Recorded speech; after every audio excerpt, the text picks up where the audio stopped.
the TV, right? And this thing was like... Did it have all the F-bombs changed? It did, yeah. There was like Famous moments where like Bill Paxton goes, freaking A, and I'm like... And when I saw the actual real version of it, it's like, that's not what he says. God, he's swearing. I know, right? But I had that, which is like my first introduction to kind of monsters and things like that. And of course, you grow up as well with other stuff. I mean, you know, I come from the generation where I was born in '82 and then kind of went through into the '90s. But I grew up with stuff like the trapdoor. You know, and obviously we had, you know, like monster yogurts, like we'll get onto in a minute and stuff like that. But I was in high school when Trapdoor aired, and I loved it. Yeah. Anyone else unfamiliar with Trapdoor? Does anybody not know what the trapdoor is? No. Okay. Well, very, very quickly. Thanks, Tom. The Trapdoor was a claymation show, like 5-minute episodes made by a company called Cosgrove Hall. No, there's a gentleman at the back that didn't know what it was. Another Tom. Had his hand up. There's another Tom. Yeah, and it basically followed like the adventures of this guy called Burke, little blue fellow we've got on the table over there, and he was like the servant to the thing upstairs. Him upstairs. Yeah, the thing upstairs, his master upstairs, and he literally like the whole thing was just gunk and goo, and whatever monster came out of the trapdoor that week, and it was literally 5 minutes, voiced by Willie Rushton, and it was incredible. And that's the kind of thing that we grew up with, which was just... Well, it was that kind of two-tiered humour that could appeal to children and adults. Yeah, I mean, I think a lot of that, when you look at that stuff now, and you look at the stuff that we grew up with, you know, Count Duckula, which we'll get onto. The trapdoor, anything like that now. The innuendo is amazing, and it's like it's so two level that as a kid you had no idea what you were watching, but your parents chuckling away, etc. Yes. So, yeah. And ironically, we just mentioning Duckula. Duckula again was a product of Cosgrove Hall. It was, which I mean, even as a child, I recognised that joke because with being raised on the BBC Two, the horror double bills and Dracula and all the old Universal classics, to see them brought into a more child-friendly market, but still retain. Yeah, absolutely. Yeah, I mean, Count Duckula is one of those, say, Cosgrove Hall shows. It's one of those things from when you're a kid that it kind of resonates and still goes on. Like last year, we did a Grot Bags figure. For anyone, and I don't know if anybody not know who Grot Bags is. No. Grot Bags she was part of the Pink Windmill setup with Rod Hull and Emu, and she was the villain, and it was just brilliant. I actually met Grot Bags. It was the weirdest thing, because we ended up making Grot Bags action figure, and I actually met her when I was 7 years old at Alton Towers. She was doing a meet and greet, and I've got a photo somewhere of like 7-year-old me with Grot Bags. The lady's very, very sadly passed on now. But it was the weirdest thing to be kind of like, doing the action figure and having met the lady already, and it was like this weird full circle kind of moment with it. I think it's one of the great things that I get to do as a toy maker is I kind of get to make stuff that never existed and do this stuff that, The good thing about Nema Studios as well is they're concentrating quite heavily on British intellectual properties, and again, stuff we've never seen. Made into toys. Yeah, I mean, it was one of my.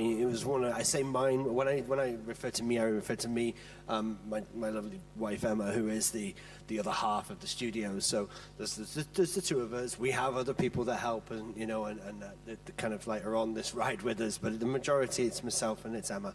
When I say we, it's like one of the things that we decided that when we were going to start making toys and making them here in Britain, we were going to do British licenses, because I wanted to do things that if it had been American at the time, it would have had action figures with it. There would have been toys like Grot Bags, Trapdoor, that kind of stuff. It would have had that product with it, but it didn't. Because it's British. Well, that was the thing with the American market is an awful lot of the cartoons were specifically designed to sell the toys. Exactly, yeah. That's where we got just cartoons.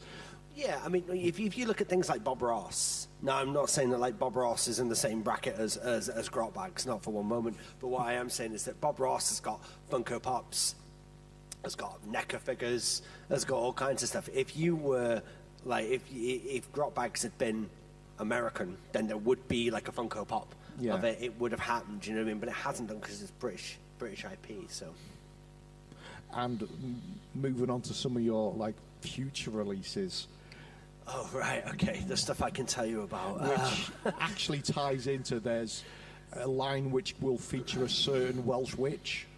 Yes. So we've done, if anybody's familiar, probably not, but if anybody is familiar with the work that we've done already, we did Chorlton and the Wheelies. No, yeah, Chorlton and the Wheelies. So we've already released Chorlton.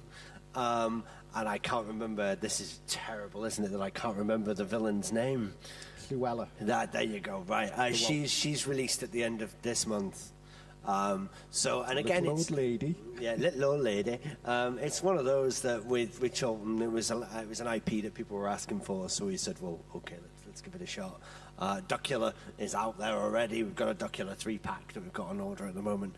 Trying to think what I can... Well, I mean... Duckula being voiced by David Jason as well. Yeah. I mean, unfortunately, we don't have to get into that malarkey in terms of who voiced who, which is always good because that's different licensing. But strangely spun out of Danger Mouse as well. Yeah, I won't be going near Danger Mouse. Well, because that's a whole other ball game. I'm trying to think what I can tell you about. We've got more. There's more Fiendish Feet coming. Does anybody in the room remember Fiendish Feet? Anybody? Yeah. Yogurt pots. Yeah, that had like feet and they had printed faces on and that kind of thing. So we acquired the rights to Fiendish Feet. It's got to be nearly 2 years ago now, something like that. And it was. Was it around about lockdown? It was during lockdown. We got the rights to Fiendish Feet because I remember we went to the NEC Toy Fair. With like the first prototypes, and there was people queuing at the table. It was the weirdest thing to see these little action figures based on these yogurt pots because everybody was going crazy about this stuff. And if you're not familiar with them, there's a bunch of Fiendish Feet over at the table you can take a look at that are really, really cool. So we've got Fiendish Feet, and there's more of those coming. There's new Novatron stuff as well, which we've Novatron, we must explain, is Nick's personal IP. We've got a couple of personal IPs, to be honest. The Novatron is like our version of the 80s Barbarian fantasy toys. So like it's a big amalgamation between everything that's like He-Man and that kind of thing, but done in a 4.5-inch scale, which we really kind of like. And the one thing that we should have had today was a new Duck Boy book. Now, that might sound the most ridiculous thing in the world, but Duck Boy, if you don't know what Duck Boy is, go on our website and have a look at it. It's a character that we created. It's an original IP, and he's a cat. He might sound like a duck. He's not. He's a cat that has a mask on that looks like a duck. And he's a superhero, and there's a whole backstory as to why he's a superhero. And he's based on my now passed away little Ginger Tom, and there's a whole backstory that goes with him why, and it's all very, very, very linked to kind of thing. And the thing is with the Duck Boy stuff, we have the original figure there, but there's also multiple characters that kind of come from that universe. One of which is another cat that's based on a cat that I had, again, called Nox, and she's a gangster. And we needed henchmen. This is how deep this goes and how my brain kind of works. Spider clowns. Yeah, the spider clowns ended up being, what is it that I don't like? I don't like spiders, and I don't like clowns. So what happens if I put a clown's face on a spider? It must be added that Nick done it before the Andrew. I did do this. I can't say that I did this before Stephen King, but I did do this before the movie. Never happens in the film, though. No, Spider Clown doesn't happen in the film. No, yeah. So I kind of in the book. In the book. Sorry, in the book. In the film, doesn't happen in the book. But yeah, so we did these spider clowns, these henchmen. they've now developed, and they've got their own Elseworld story with them. That's this horror thing. And we'd written this and had this all in play, and then DPD let us down, and the snow let us down, and stuff. So we should have had these books here for you to see. The matching action figure that goes with the books is on the table, but the story itself is not. So that's a little bit disappointing, but also, you know, that's life, isn't it? And it is online if anyone wants to check it out. So I'm trying to think. There's going to be more Duck Boy, more Fiendish Feet. There's more British IP stuff coming that I can't tell you about because we're under an NDA, obviously. That's intriguing. I can't. So you know this, Jace. When we have our conversations on a Wednesday morning, I can't tell you these things. Trying to think what else I can tell you about. Space Raiders, new Space Raiders. I don't know. Does anybody remember Space Raiders? We've been down this road before. For anybody that's not aware, Space Raiders was the crisps. That had a Astra. I don't even know how you would describe Astra. She's like an alien, like space bounty hunter with green hair. Looks a bit like David Bowie. You remember that? Yes. You remember that? Yes. Yeah. I used to eat them. You used to eat them. So you've seen that Space Raiders, not the ladies.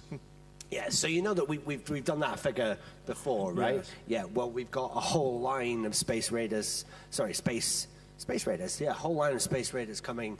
In 4.5-inch scale, but now we're going to be doing the other aliens that go with Astra as well as Astra. British crisps. Yes. All up a crisp packet, baby. All up a crisp packet. Are you going to be covering Atom Smashers then? Do you remember that? No, there was, what was the other one? Was it Bones? There was one that was, what was the one that was called Bones? There was the horror-themed crisps. There were. They had like a little guy. They've been something that we've looked at. There's been a few different things again that I literally can't tell you about. See, which I know is terrible for a live stream, and me going, I know, but I can't tell you. But yeah, there it is. Yeah, but no one's making these vintage British IPs into physical form, though, are they? No. Which is, and again, you have a locally based company as well, North Wales based. Yeah, I think that's the one thing I should mention, that we are actually based in Wrexham, and the factory where all the things on our table over there is made is in Wrexham.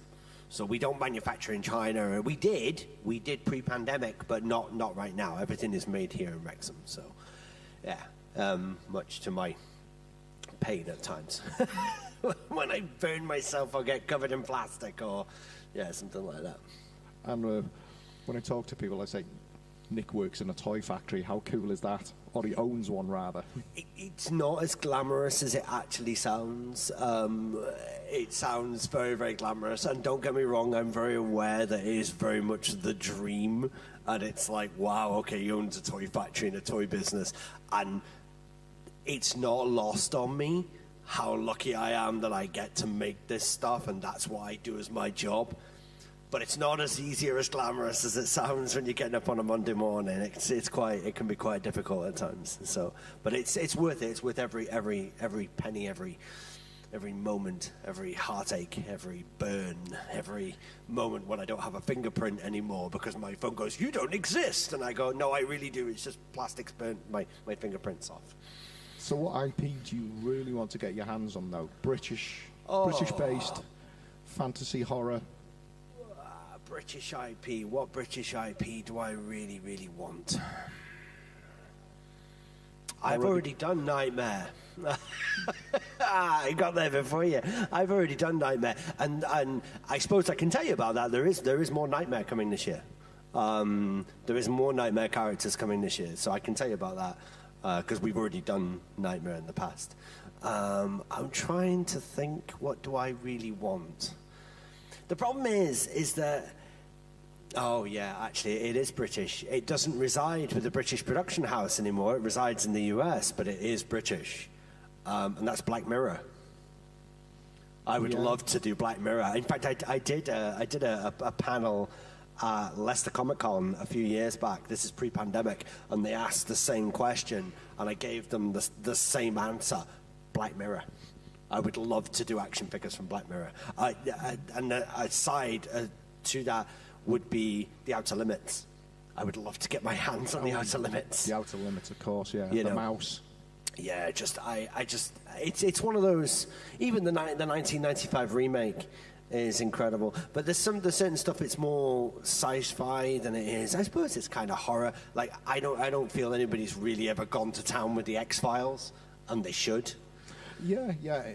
Because the X-Files has got some great stuff that they should be doing with it. But yeah, the Outer Limits would definitely be one. But Black Mirror would be my ultimate kind of British license that I would love to get hold of. Well, that's kind of the beauty horror that it can reside in so many other genres. Yeah, exactly, and that's it's one of those things. It's like the science fiction thing and the horror thing. They kind of go hand in hand on so many instances, which is why we really hope one day, Lucasfilm make a horror film that's a Star Wars movie as well. They've proved they can do drama with Andor, so that would be amazing. Wow. Wouldn't it? But that would be my answer to that question. So, anything else you can tell us about the future? Anything else I can tell you about the future? I can tell you... Any hints? Can I tell you hint-wise? I'm trying to think what I can tell you and not get in massive amounts of trouble. What can I tell you? Because you see, there's a lot of stuff I can tell you that is going to happen. That it's going to happen, but it's stuff that we've already got. It's IP that we already own. There isn't really a lot that I can say about stuff that. I'm trying to think.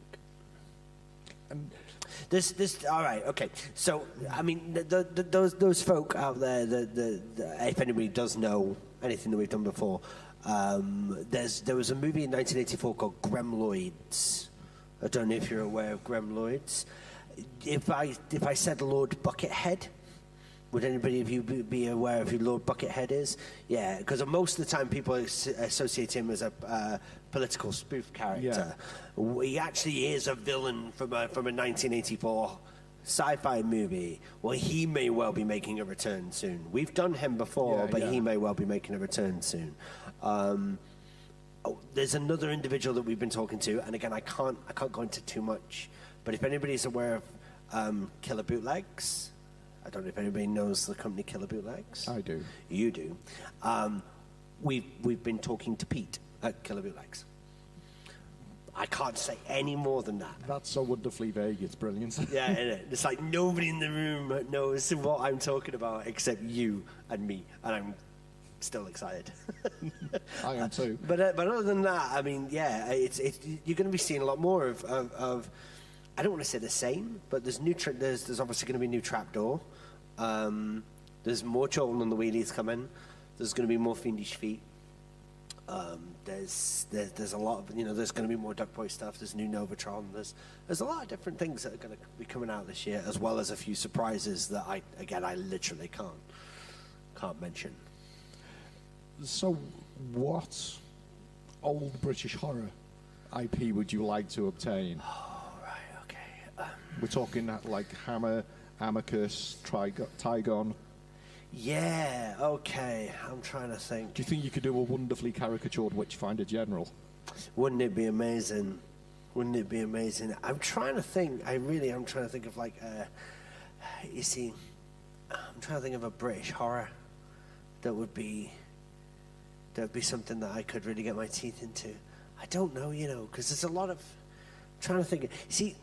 The problem is it's more like weird and wonderful TV things. And I don't know if I actually watched this the other day, and I can't help but keep going over it in my mind. And I know I'll never get near this because it was written by the same guy that wrote Doctor Who, and it's owned by the BBC, and I just don't have that kind of firepower behind me. But I actually watched a series on YouTube which has a very young Kate Winslet in it called Dark Season. Have you ever seen that? Yeah. I remember watching that when I was a kid, and I'm like, that freaky guy with the blonde hair and that robot, they would make awesome action figures. But you know what I mean? It's just it's that kind of stuff that I look at. It's that stuff that never existed when I was a kid. So not necessarily like, you know, a black and white horror movie that potentially loads of people. It's that weird and wonderful stuff that I'm like, well, there's got to be at least 50 people that want that, surely. Well, if you got into the nightmare-fueled British TV, what about a nosy bonk figure? Oh, my, yeah. Yeah, you see. You see again. You see, now we're talking. Now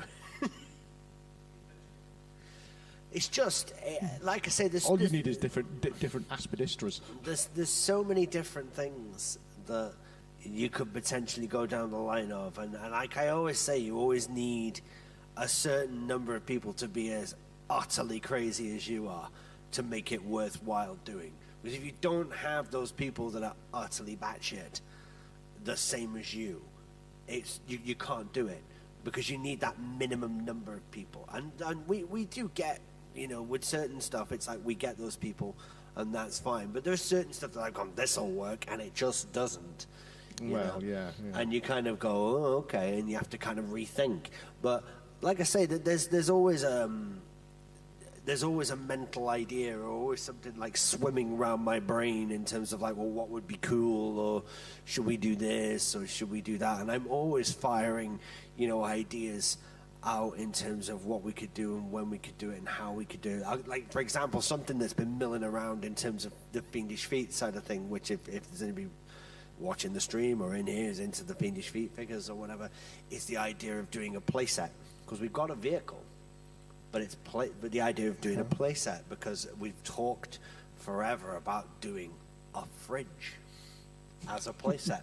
Because where if you've got monster yogurt pots, where are they going to live? They're going to live in a fridge, in a haunted fridge. Yeah, obviously. You know, so that's something that we're working on at the moment. Would you ever consider doing some of the old 70s children's programs? Such as, because the thing is with those, again, it's licensing. I remember being terrified of certain things, like the Tomorrow People when I was growing up. Oh, that's amazing. I love that. Yeah. It's amazing. And an awful lot of other, like, 70s. There's a lot of stuff from the 70s. You've also got to remember there's some stuff from the 70s and some stuff from the 80s that just because it's not on screen here is actually still in syndication in Europe. Yeah. And because of that, those licenses are incredibly difficult to get hold of. Like, I'll give you a par example. D'Artagnan and the Musca Hounds is something that we looked at. We looked at D'Artagnan and the Musca Hounds, right? Because we were like, they would just be amazing. It's still in syndication in Spain. It's still on television in Spain. Yeah. It still is in and is it harder to get hold of licenses when something's in syndication? Incredibly so, because it's not classed as dead. Ah, yeah. So things are a lot easier to get hold of licensing-wise when the IP is classed as dead, especially for a smaller outfit like us. I know from talking with other producers that, especially getting some of the IPs for British horror, things like, especially with Hammer, because not only would you have to gain the likenesses for the actors, but generally it was the makeup artists that hold the rights for their creations. Yeah. So, I mean, that is going to be a complete nightmare to get. Like, I suppose that's why we haven't seen too many Hammer-related things. There's a lot. There is Hammer-related stuff, but not as much as there is Universal, because obviously Universal own the Universal monsters, lock, stock, and barrel. Apart from certain likeness rights which belong to the Bela Lugosi estate and all that kind of stuff. I've always wanted, and see, it's not a classic. It's not a classic horror. It's actually quite modern, but I believe a lot of it is owned by a partial British studio, and that's VHS. The recent films? Yes. Yeah, because I believe VHS is owned by the sections of the first one that are owned by British filmmakers, if memory serves.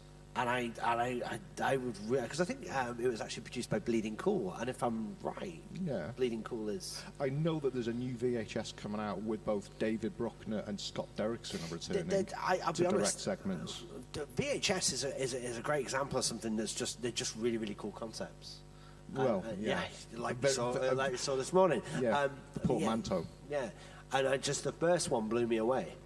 The first VHS movie absolutely blew me away, and I would love to get my hands on that and maybe do the Siren or something like that.